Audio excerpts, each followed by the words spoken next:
Sa wala pa ang mga Hudiyo ug ang mga Romano, ang lugar nga Cesarea Philippo gitawag nga Paniyas, nga gikan sa Diyos nga si Pan, ang Greko-Romano nga Diyos sa kakahuyan, mga hayop o lawasnong katagbawan. Dinhi sa kanhi Paniyas, adunay daghang mga altar ug templo alang sa pagsimba kang Pan. Usa sa labing bantog nga lugar dinhi mao ang Grotto of Pan, usa ka lungag nga inila isip dapit sa pagsimba. Tungod kay kini usa ka sentro sa paganong pagsimba, daghang mga Hudiyo ang naglikay sa pag-adto didto. Sa panahon sa mga Romano, sa panahon ni Jesus, ang lugar gihisgutan isip Cesarea Philippo. Tungod kay si Herod Philip, ang anak ni King Herod the Great, nagpalambo sa lungsod o ginganlan kini alang kang Emperor Cesar o sa iyang kaugalingon. Mao nga Cesarea Philippo. Ang lungsod usa ka sumbanan sa Romanong impluwensa, gahom og pagsimba sa Diyos ug dinhi makita ang kalainan tali sa pagsimba sa tinuod nga Dios o sa pagsimba sa emperor o mga laing Diyos. Dinhi sa atong ebanghelyo karon, gipili ni Jesus ang Cesarea Philippo aron ipadayag ang iyang pagka-Mesiyas. Kini adunay dako kaayo nga espirituhanong kahulugan. Nagbarog si Jesus sa usa ka dapit nga nisimba sa Diyos og politikanhong gahom. Apan didto giilan ni Pedro si Jesus isip Mesiyas. Kini usa ka padayag nga si Jesus labaw pa sa mga Diyos ug mga emperor nga gisimba sa mga tao. Unsay makutlo nato sa atong ebanghelyo karon? Una, angay natong angkunon nga ang kinabuhing Kristohanon usa ka kinabuhing dili sayon. Si Pedro ni sugid, ikaw mao ang Kristo. Nagpakita kini nga nakaila siya nga si Jesus mao ang Mesiyas. Apan wala niya hingpit nga masabtan ang pasabot niini.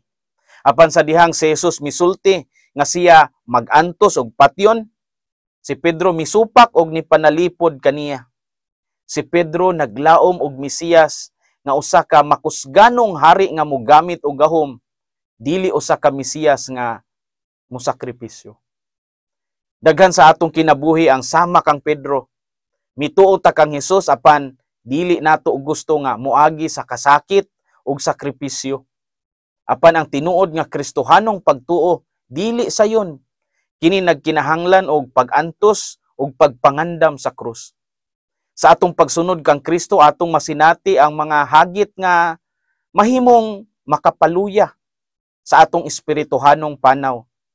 Ang mga apostoles mismo nakaagi og paglutos, mga pagsulay, ug bisan kamatayon tungod sa ilang pagtuo. Dili lamang lunlon kalipay ang pagtuo, kundili pagsakripisyo. Angay natong ang kunon nga ang kinabuhing Kristohanon usa ka kinabuhing dili sayon. Ikaduha, angay natong bantayan ang atong pagka-Kristiyanos kay si Satanas maningkamot sad nga dili kita makasanong sa kabubuton sa Dios. Ang yawa laging handa. Isip mga Kristiyano, kita anaa sa usa ka espirituhanong gubat. Si Satanas mangita gyud og paagi aron mahilayo ta sa kabubuton sa Dios. Sa ebanghelyo gisaway ni Jesus si Pedro og giingnan siya nga Satanas. Ang pulong nga Satanas dinhi wala nagpasabot nga si Pedro mismo usa ka yawa. Apan si Pedro naghuna-huna pa sa pamaagi sa kalibutan ug dili sa kabubuton sa Dios. Usahay ang atong panglantaw sa kalampusan ug kalipay lahi sa panglantaw sa Dios. Ang Ginoo wala magpasalig og hayahay nga kinabuhi apan usa ka kinabuhi nga puno sa sakripisyo tungod sa gugma alang sa uban. Ang tinuod nga pagsunod kang Kristo nagkinahanglan og pagpangandam sa krus. Ug ang pagbaton og krus mao ang atong dalan padung sa himaya. Ang pangutana, andam ba kita mosunod kaniya bisan pa sa kasakit? O gusto lang nato ang kahayahay nga atong kaugalingong pagbuot? Ang pagkinabuhi isip usa ka Kristiyanos dili usa ka dalan nga puno sa kaharuhay ug kasayon. Si Jesus mismo nagpasidaan nga ang pagsunod kaniya nagkinahanglan og pagdumili sa kaugalingon o pagkamatinud-anon bisan pa sa kasakit ug mga pagsulay. Sa atong pagsunod kang Kristo, atong masinati ang mga hagit nga mahimong makapaluya sa atong espirituhanong panaw. Gani ang mga apostoles mismo nakaagi og paglutos, mga pagsulay, ug bisan kamatayon tungod sa ilang pagtuo. Di ba si San Pablo nagantos og daghang kalisod apan wala siya muundang sa pagserbisyo sa Dios. Walay pagduha-duha, walay palong-palong, wala say pagpaling-paling. Angay natong bantayan ang atong pagka-Kristiyanos kay si Satanas naningkamot sad nga kita dili makasanong sa kabubuton sa Dios. Daghang mga Kristiyanos ang nagsugod nga aktibo sa simbahan, pero tungod sa kakugi sa trabaho, kakugi sa negosyo o kalibutanong kalampusan, nagkawala na sa ilahang pag-ampo ug pag-alagad. Napoy uban nga sa dihang bata pa, suod kayo sa simbahan, apan samtang nagkadako ug nakaadto sa laing lugar o ubang nasod, naapektuhan sa laing kultura, nakalimot sa simbahan o wala na nagampo. Daghang Kristiyanos pod nga pag-abot sa dakong problema o katalagman, masuko sa Dios og biyaan ang ilang pagtuo kay dili nila makita ang kabubuton sa Ginoo sa ilang kahintang. Angay natong bantayan ang atong pagka-Kristiyanos kay si Satanas naningkamot sad nga kita dili makasanong sa kabubuton sa Dios. Mga igsoon, si Jesus wala magsaad og kinabuhing walay kasakit apan nagsaad siya sa kinabuhing walay katapusan. Busa bisan sa atong mga kalisod, atong padayunon ang paglakaw uban kang Kristo kay siya mao ang dalan, ang kamatuoran ug ang kinabuhi.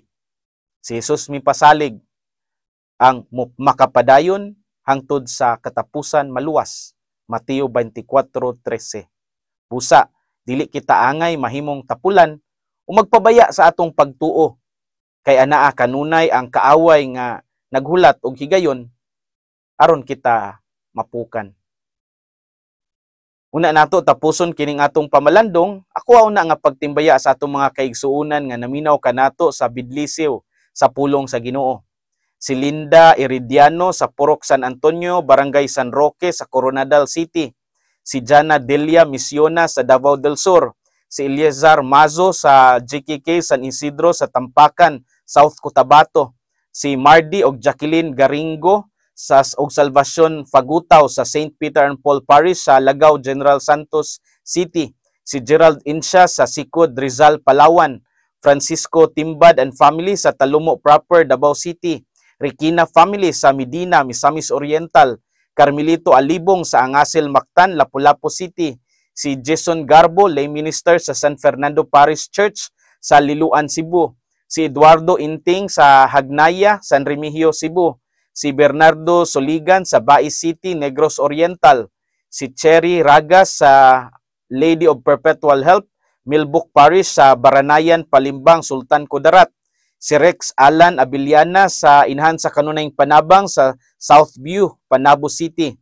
Si Roger Padillo sa Trinidad, Bohol. O si Jovi Felipe sa Kasili, Consolacion, Cebu. Ang atong mga pamalandong, mahimo usab nga inyong malantaw online diya sa Spotify o sa YouTube. I-type lang ang Binisayang Pamalandong Channel. Sa Facebook, makita usab kini sa Facebook page nga Bidlisiw sa Pulong sa Ginoo. Ako ang hangyo nga kung kamo may social media accounts, i-follow ninyo kini aron mas madaghan pa ang mga makapaminaw sa pulong sa Dios. Gani mauna kini nga mahimong available online alas 6 sa gabi para sa sunod nga adlaw. Sa makausapa, daghang salamat og hinaot nga ang kasing-kasing ni Kristo maghari sa atong mga kasing-kasing. Kini si Father Felmar Castrodes, Fiel SVD, ang inyong magsisibya sa maayong balita, hinumdumi ang kinabuhing Kristiyano, kinabuhi sa pagserbisyo